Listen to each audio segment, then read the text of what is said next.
I had been lulled into this security that we were never going to be hit by a tornado. You know, the folklore that went around that we would never be hit by a tornado, I think, helped. And then we just never had. It didn't really hit us until the weatherman said Jefferson City has had catastrophic damage. We had no idea where the tornado had occurred. I'm over. We knew it wasn't on the west side. Yeah, because we were all three of us were from the west side. I didn't even hear it over on the west side by Memorial Park, and so we were sitting there trying to figure out where was this tornado and everything.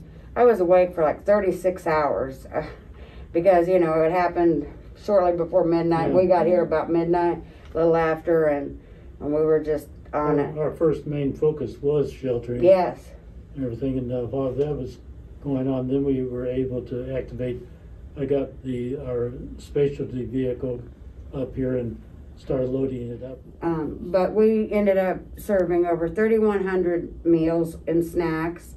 We gave out over 300 comfort kits, and we had 3 shelters, 2 in Eldon and 1 in Jeff City. The Jeff City was the largest one, and it lasted the longest.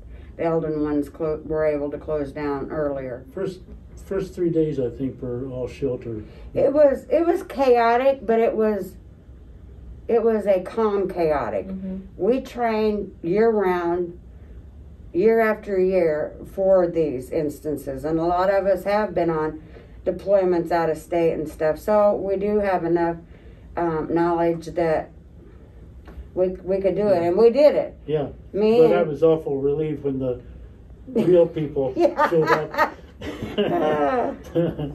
and took over.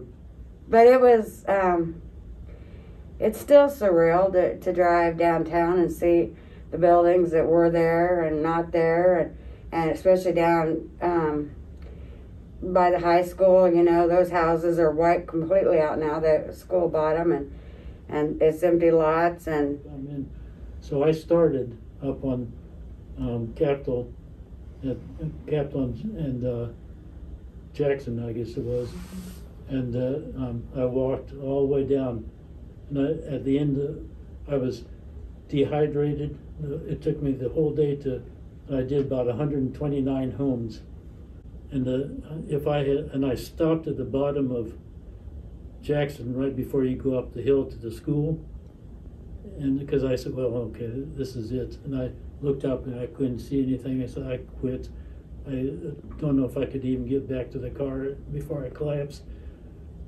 If I had walked up that hill and looked down and saw that Union Street, K Street and everything, I didn't even see that at the time.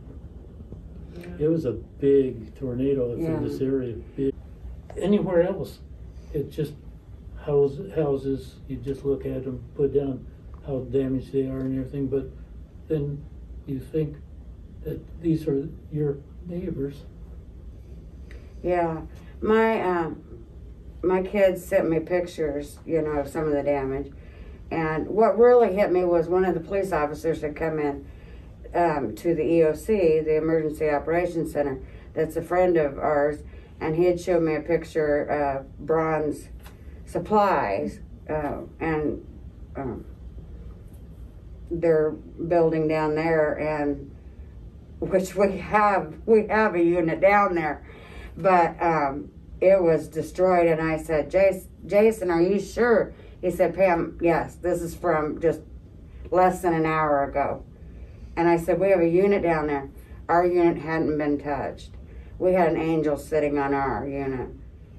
Well, and then, of course, that trailer park south of town, when I drove down there, when it was a couple days later, I drove down there, and it was gone. And there was one family sitting out there, and I stopped and talked to them, and they said, you know, they said it just happened so fast.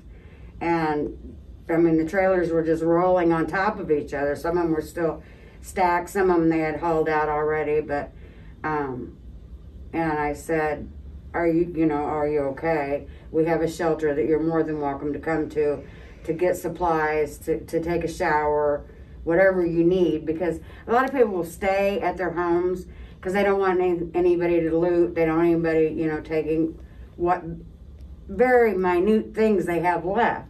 They don't want lost, you know, so they stay there. I saw that in Joplin when I was down there. People would camp out in their front yard because they didn't want anybody looting what was left. Yeah. But yeah, and it still hits me every day when I drive in through a neighborhood. It's but I also know that as a Red Cross member, whenever they see the Red Cross symbol, people know, no matter where we go, in whatever state, they know that we're there to help and that they have hope then. And I'm, after 13 and a half years with the Red Cross, I'm still proud to do it. It's the best job I've never got paid for.